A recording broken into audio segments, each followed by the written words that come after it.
Hola Luis, ¿cómo estás? Muy buenos días a todos. A ver, me parece, lo primero que hay que tener en cuenta es que a veces uno a estos procesos le quiere asignar una racionalidad y una intencionalidad, y lo más probable es que el resultado sea el producto del desorden, de la desorganización y de la falta de orientación. Cuando hay una crisis de estas características, no se hace lo que los actores que tienen más poder o que supuestamente tienen más poder quieren, sino lo que sale. Entonces, perdón, digamos, la dinámica de la crisis lleva puesta toda la... Claro, nosotros tratamos de analizar por qué uno le dijo al otro lo que le dijo, y hay un desorden tan importante que es lo que precipita las decisiones finales. Eso es lo que decís, Facundo. Así es, la dinámica de la crisis, Luis, no las maneja nadie. Este es el problema de cuando hay una crisis, ¿no? El que la maneja es el que resuelve la crisis. Y por ahora no pareciera haber, digamos, un panorama que nos permita decir la crisis se resolvió. Ahora, vos decís que la llegada de Batakis al gabinete, bueno, es un poco el descarte, que todos los otros nombres que nosotros fuimos barajando en las últimas 48 horas, incluso algunos de ellos, como el de Álvarez Agis, con la intermediación de importantes hombres de los negocios de la Argentina, todos declinaron la propuesta de integrarse al gabinete. ¿Vos crees que lo de Batakis fue, bueno, la única que dijo que sí, o que hubo una premeditación ahí? Ustedes trabajan con información, yo trabajo haciendo análisis. Yo lo que te puedo decir Débora, es que uno lo que siente o lo que, digamos, puede ir viendo de este proceso es que la situación económica argentina es muy compleja y la situación política es muy compleja. Entonces es probable que lo que vos decís tenga algún tipo de corroboración en la realidad. Es decir, que se hayan tanteado muchos nombres y muchas opciones antes de que el resultado final sea Silvina Batakis. Sí puedo decirte que la lectura del resultado final, que es Silvina Batakis, ministra de Economía, es que de alguna manera en esa disputa que planteaba Luis en la introducción que hay hoy en el gobierno entre la vicepresidenta y el presidente, entre lo que yo denomino la jefatura política y la jefatura del gobierno, uno lo que puede ver es que desde que esa disputa se hizo pública, claro, se impuso la línea de Cristina. Fue un mediodía, yo estaba ahí justo en un programa, La Nación Más, y que los ministros le empezaron a renunciar en masa al presidente Fernández. Desde ese momento hasta hoy, uno ve que la balanza cada vez se inclina más a favor de la vicepresidenta. Es decir, que en el peronismo es más importante la jefatura política que la jefatura de Estado, de gobierno. Ahora, Facundo, ¿dónde queda Massa en este juego de fuerzas, ¿no? Porque bien apuntaba Luis, aparentemente no tuvo las garantías que necesitaba. Luis decía, creo que tiene más que ver con una decisión de Alberto que de Cristina. Y la pregunta es cómo queda posicionado en un gabinete donde Cristina cobra fuerza, donde Scioli parece tener un protagonismo inusitado o inesperado, siendo lo breve de su desembarco. ¿Cómo queda ubicado entonces el presidente de la Cámara de Diputados? No, bueno, a ver, primero en términos personales sigue siendo una figura relevante dentro de la coalición, es el presidente de la Cámara de Diputados. Eso en un gobierno que atraviesa una crisis como la que está atravesando este gobierno es un cargo muy importante y muy relevante, a veces incluso puede ser más importante y más relevante que estar dentro del propio gobierno. O sea, en términos de su figura personal, tampoco sé cuánta entidad tienen a veces los rumores que circulan respecto de los cargos y las expectativas que pueden tener los funcionarios. Yo creo que hoy lo que hay es dos peronismos. Hay un peronismo que lo expresa Cristina Kirchner, que es un peronismo que es el que más votos tiene, que es un peronismo que expresa la mirada más radicalizada de lo que debería ser esa coalición de gobierno, que es un peronismo que lo expresa ella sola y nada más, y los seguidores que ella tiene más fieles. Y después hay un peronismo que está más desorganizado, más desarticulado, que lo expresan gobernadores, lo expresan los sindicatos, y hoy esa corriente política al interior del gabinete lo expresan dos personas fundamentalmente. Lo expresa el jefe de gabinete Famassur, que es un ex gobernador o un gobernador en uso de licencia, y lo expresa Daniel Scioli, que es un ministro recientemente entrado al gabinete. Pero los gobernadores... Lo que sí es seguro, Débora, déjame terminar esto, lo que sí es seguro que el presidente hoy ya no está expresando más a ese peronismo de los gobernadores. Claro, a eso iba, porque yo creo que ya hay un realineamiento bastante más claro de un sector, ¿no? Que incluso los gobernadores, que hasta hace 5 minutos nomás eran más proclives a apoyar al presidente en detrimento de Cristina, se han realineado con Cristina Kirchner de la mano de Capitanich y de Axel Kicillof, que promovieron la última reunión que confluyó con 17 gobernadores participando.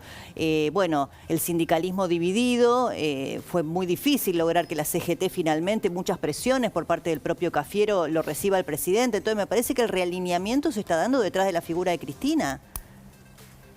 El realineamiento se da detrás de la figura que conduce el espacio político y que mejor puede garantizar una performance electoral exitosa. A mí me consta, esto sí es información, sí, digamos, lo poquito de información que yo manejo, a mí me consta que los gobernadores, los intendentes, hoy tienen, por supuesto están preocupados por el presente del país, pero están muy preocupados también por el futuro electoral en su propio distrito. Por su territorio.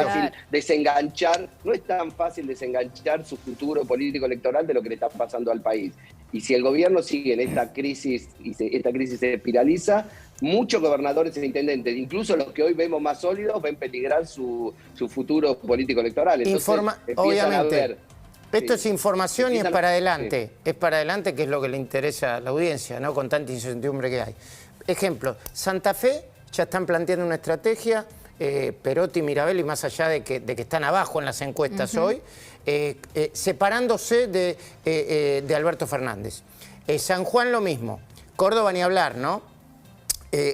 Los distritos donde el peronismo trata de conservar el poder, incluido las intendencias, que es lo que estaba diciendo Débora. A ver, de nuevo, Cristina poniendo a Capitanich y Kicillof como especie de jefes virtuales o delegados de Cristina en la Liga de Gobernadores, es una mirada hacia el futuro. Obviamente que se están jugando el futuro. Y en ese sentido, la pregunta que te quiero hacer, Facundo, es... Ahora parecería estar más claro que la lapicera, o por lo menos, no sé si toda la lapicera, pero la lapicera sin el capuchón, por ahí, ¿no? La tiene Cristina, porque Batakis, Scioli, sí, todo lo que quiera, pero es Guado de Pedro, es Cristina. A ver, yo te decía el día viernes que nosotros hoy vamos a estar sacando una encuesta, un informe mensual. Los principales referentes del peronismo están en los niveles más bajos en términos de su valoración pública. Histórico. Desde el año 2003, desde que empezó el kirchnerismo, nunca los principales referentes estuvieron en un nivel tan bajo. ¿Quiénes serían, además de Cristina Fernández, por supuesto? ¿Quiénes son esos que están en los peores niveles?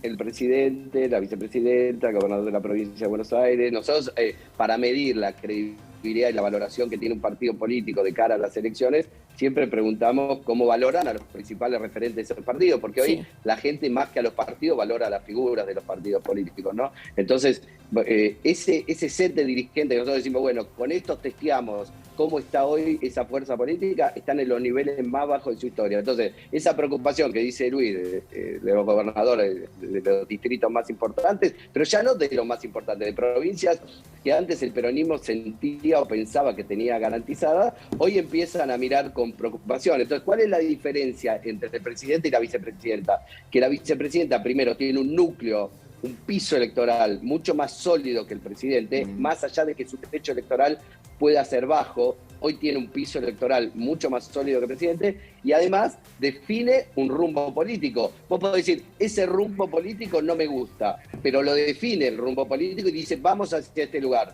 El presidente es preso de las tensiones a lo que lo somete la vicepresidenta y eso le dificulta definir un rumbo político. Entonces, el peronismo, como es un partido de poder, y que valora la conducción política, prefiere los dirigentes que le definen un rumbo. Y fíjense cómo impacta todo esto en la opinión pública, ¿eh? Si uno miraba las redes durante el fin de semana, una de las tendencias era, ¿y ahora qué dicen de Macri? Ustedes que provocaron, bueno, a los que planteaban la idea, a los que criticaron fuertemente a Macri, ustedes que plantearon y que ayudaron a la derrota de Macri, ¿qué dicen de esto? Macri parecía estar arriba en la consideración de muchísima gente como una especie de péndulo en contraposición a este desastre. Ahora se lo vamos a preguntar a Nejarski, lo vamos a hablar, porque esto también es futuro. Macri, bueno, la oposición es futuro. Y hablando de la oposición, Patricia Bullrich, que creo que está en los Estados Unidos, ¿no? No sé si en Washington. Acaba de tuitear y opinar sobre la designación de Batakis. ¿Lo compartimos, por favor? El presidente tomó una decisión, más kirchnerismo. La nuestra, para los argentinos, debe ser más Juntos por el Cambio. Más cambio para combatir la falta de gobierno y la decadencia. Vamos a sostener con fuerza nuestra alternativa. Bueno, acá está la clave, ¿no? Porque hoy, cuando vos hablás con dirigentes de la oposición, y también lo podemos sumar a Facundo con el análisis, muchos están mirando con preocupación lo que sucede, digamos, un escenario de implosión total de la gobernabilidad. Hoy es difícil incluso para la dirigencia opositora, ¿no? Que está pensando, bueno, a ver, ¿cómo adelantamos nosotros lo que tenemos que hacer, que es dirimir nuestras candidaturas? Porque vos pensás que en el espacio opositor todavía no sabemos quién va a ser el candidato a presidente del espacio, ¿no?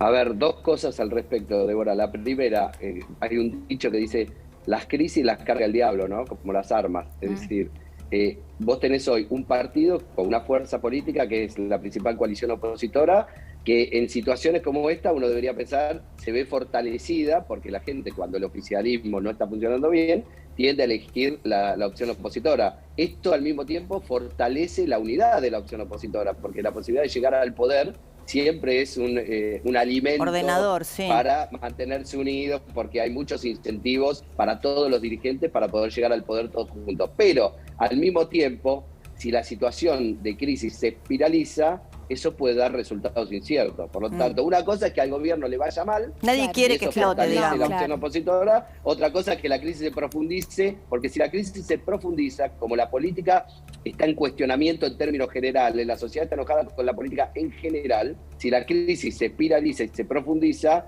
todos pueden terminar pagando los platos. A mí me parece que tiene votos, mucho... ¿no? Perdón, Marina. A mí me parece que tiene mucha buena prensa hoy. Buena prensa. Buena aceptación, el enojo y los pases de factura, como la idea de que esto no tiene salida o que no hay esperanza. Por ejemplo, hablando de Patricia Bullrich, ¿vieron qué rápido se posiciona Patricia Bullrich y lo que tarda? Estoy comparando, Horacio Rodríguez Larreta, no sé, Facundo Manes, elijan.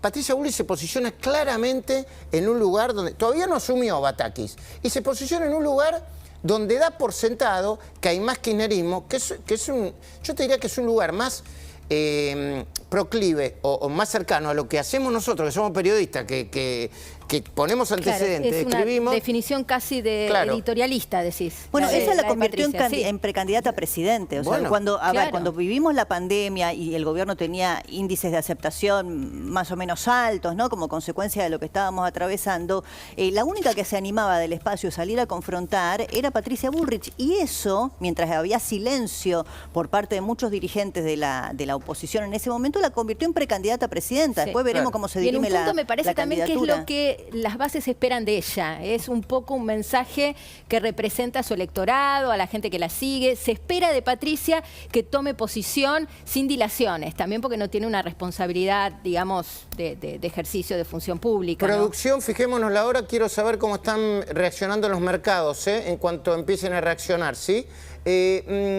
Facundo, una última mirada, por favor. Humor social. El último humor social lo mediste antes de que esto sucediera, pero venís midiendo todo el tiempo el humor social. ¿Qué se puede ver desde el presente según los resultados de tu última encuesta, que son muy fresquitos, hacia adelante? Bueno, Luis, si hasta el día viernes el humor social estaba atravesado por una mezcla de falta de expectativas sobre el futuro, incertidumbre y bronca y desesperanza, es probable que un proceso de estas características termine, digamos, profundizando esos sentimientos y esas valoraciones. yo creo que hay que tener un ojo puesto en la evolución de la situación económica. Siempre dijimos, siempre sostuvimos en las charlas contigo que cuando hay una situación de tanto desequilibrio en términos políticos, o cuando la situación política atraviesa un equilibrio tan inestable como el que le asigna la reacción entre el presidente y la vicepresidenta a la situación política del país, hay que estar muy atento a las señales que da la economía, porque la economía, digamos, la política puede tolerar turbulencias económicas cuando está fortalecida. Cuando no está fortalecida, esas turbulencias económicas afectan mucho más. Entonces tenemos que estar muy atentos a eso, Luis. Gracias, Facundo. Gracias. Siempre es un placer hablar con vos para ayudarnos a entender, aún dentro de esta vorágine de datos que aparecen inconexos o como hijos de la crisis que nadie maneja, este momento. Muchísimas gracias. Gracias, Facundo. Gracias, Facundo. Bueno, yo les propongo, por favor, que mientras analizamos...